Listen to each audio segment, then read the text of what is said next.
All right, y'all. Proverbs chapter 21. If y'all see me struggling, it's because my screen is a lot dimmer than what it should be right now. I don't know how to fix it, but what does Proverbs 21 mean? Chapter 21 continues a long series of wise statements attributed to Solomon. Proverbs 10 and 1.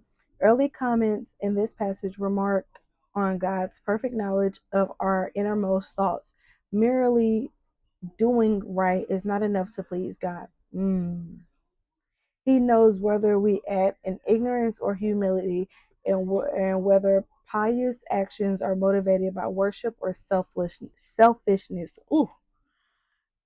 As do other parts of the book of Proverbs, this section extols the value of wisdom and warns against the consequences of sin and wickedness. Proverbs 21 1 through 16.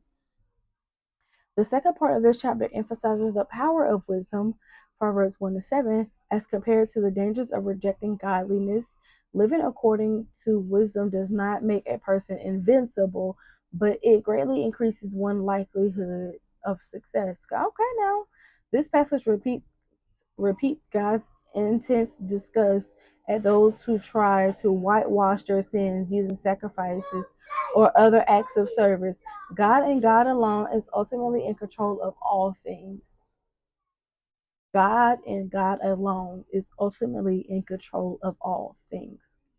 Period. This includes daily life and the victor on a battlefield. And that's Proverbs 21:17 through 31. So the breakdown part 2. Proverbs 21 emphasizes God's sovereignty, the importance of character, and the consequences of actions. It highlights that God controls even the hearts of kings. Come on now. It contrasts diligence with hastiness, integrity with dishonesty, and righteousness with wickedness. Ultimately, the chapter underscores that true success lies in living a life of integrity and righteousness guided by God's wisdom. Now, that's good right there. That is really good. So God's sovereignty. This is a breakdown. God's sovereignty. Proverbs 21 and 1 states the king's heart is like a channel of water. It's like channels of water in the hand of the Lord. He turns it wherever he pleases. This verse emphasizes that God is in control in even the most powerful leaders. He can influence their decisions and actions, directing them towards his purposes. Importance of character.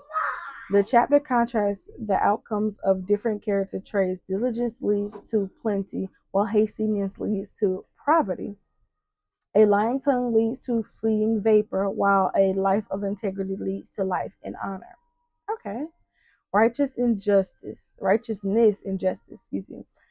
So Proverbs 21 and 3 states, to do righteousness and justice is more than acceptable to the Lord than sacrifice. This verse emphasizes the importance of right action and fair treatment of others rather than mere religious rituals. Okay. Okay. Consequences of actions. The chapter highlights that wickedness will be judged and punished. The new the NIV version, the New International Version of Proverbs 21:7 says, the violence of the wicked will sweep them away because they refuse to do what is just. Baby, that could be a whole sermon right there. Importance of humility. The Message MSG version of Proverbs 21 and 4 says, haughty eyes and a proud heart, the unplowed field of the wicked are sin. This verse emphasizes that even good work is done with a haughty heart and is considered sin in God's eyes. Okay. Choosing the right spouse. All right, all right, all right. Proverbs 21 and 9 and 19 suggest that it is better to be alone than to live with a contentious and quarrelsome spouse. What am I to write that down? These verses highlight the importance of making wise decisions in relationships, especially when choosing a spouse. Hold on, y'all. Let me write something down. All right, so the last one is wisdom and folly. This chapter contrasts the ways of the wise and the foolish.